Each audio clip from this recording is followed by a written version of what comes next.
Hai guys, hari ini aku bakal bikin satu buah review dari buku terbaru dari seri The Chronicles of Audi yang berjudul 4/4. Nah, jadi buku The Chronicles of Audi ini baru banget terbit, baru bulan ini, bulan Juni, awal Juni, diterbitkan oleh penerbit Haru. Jadi sebenarnya nggak banyak yang bisa aku review dari buku ini, karena kayaknya kalian semua udah baca buku 1 dan 2-nya pasti bakal tahu kira-kira ceritanya tentang apa kan. Buku ini masih menceritakan tentang kisah hidup seorang Audi yang super ribet dan katanya terkena kutukan. Dan di buku ini seperti yang di blognya sendiri bilang, ada masalah di mana 4R diambang perpisahan, dan Audi nggak pengen kalau 4R itu bakal tercerai-berai nantinya gitu. Jadi aku langsung beli buku ini tanpa pikir panjang karena aku suka banget sama The Chronicles of Audi. Buku pertama dan keduanya aku rate 5 out of 5 karena aku benar suka banget dengan buku ini yang sebenarnya karakternya tuh mendalam. Jadi yang menarik di buku ini adalah karakter yang charming, walaupun sebenarnya plot ceritanya datar-datar aja. Untuk karakter sendiri di buku ini masih sama, tentu saja Audi yang ceroboh, bego. Tapi sorry aja, di awal-awal buku ini aku rada-rada sedikit bete ngeliat Audi, karena aku ngerasa tingkat kebegoan Audi udah diambang batas melampaui manusia normal. Ya aku sedikit gregetan sih, karena aku emang gak tahan sama orang tulalit. Jadi waktu ngeliat Audi yang tulalit banget, lebih dari buku sebelumnya, aku rasa di awal buku ini aku jadi bete banget. Tapi setelah beberapa halaman awal ke belakangnya sih oke kok. Lalu karakter Rex masih dingin seperti biasa, cuek, tapi ketika ngomong hal manis itu bener-bener kayak bikin deg-degan banget. Romeo juga masih dengan sikap easy goingnya, super santai, tapi nanti akan ada kejutan. Rafael ya makin sayang sama Audi tentunya, dan Regan makin sibuk gitu sih.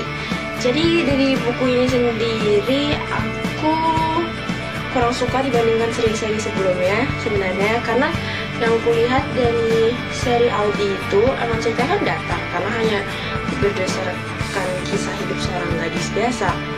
Tapi di buku pertama aku bisa lihat jelas bagaimana konfliknya dibangun, bagaimana dimana Audi pertama kali ketemu dengan 4R, lalu semakin akrab, dan di akhir dia nyaris berpisah, jadi ternyata nggak jadi berpisah. Jadi aku bisa lihat gimana sih konfliknya diatur perlahan lalu akan diselesaikan. Di buku 2 juga gitu, gimana Audi yang mulai ada perasaan dengan Rex, lalu mulai dibangun dan akhirnya diselesaikan. Aku bisa lihat. Tapi di buku ini aku nggak ngerasa konfliknya dibangun dengan tepat, karena aku ngerasa konfliknya kayak langsung masuk begitu aja nyaris di akhir, dan penyelesaiannya pun cukup simpel.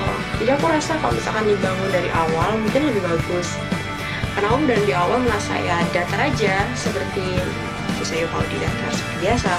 Lalu tahu-tahu di rada akhir mulai muncul konflik, jeng. Setelah muncul konflik, penyelesaiannya nggak seperti gue bayangkan. Pikiranku udah ribet kemana-mana dengan berbagai alur yang ada, tapi ternyata simpel saja. Ada sedikit kejutan di akhir dan ada bagian yang menggantung, karena ya memang nggak aneh sih menggantung ke buku seri, karena memang itu untuk melanjutkan ke seri selanjutnya kan.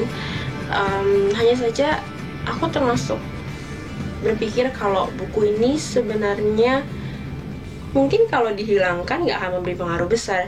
Maaf, nggak bermaksud gimana, tapi maksudku aku nggak ngerasa di sini tuh ada cerita yang benar-benar penting. Ini menarik dibaca, aku masih suka banget karena emang kehidupan mereka tuh nggak perlu penuh konflik, itu aja udah menarik. Hanya ngelihat hubungan mereka 4R dengan Audi, nggak perlu ada konflik, itu pun udah seru banget bacanya. Tapi aku ngerasa kalau ini gimana ya, ini kalau konflik utama dari buku ini dipindahkan ke buku keempat pun dan digabungkan dimana dari sana, aku rasa juga nggak masalah. Itu bagiku sih. Jadi aku ada kurang puas aja baca yang ketiga ini, dan favorit aku sampai sekarang masih yang kedua, karena di yang Audi 4R kedua itu aku kenal lebih dalam dengan karakter 4R dan akhirnya jatuh cinta. Aku tetap tunggu buku keempatnya, tunggu banget sih. Ada beberapa kalimat yang oke banget di dalamnya, lagi-lagi dari Rex. Selain itu gak banyak yang bisa ngomongin sih. Aku rasa cuma itu aja yang bisa ngomongin. Game penulisnya masih oke, because Onizuka penuh dengan monolog Audi yang konyol dan juga mengalir.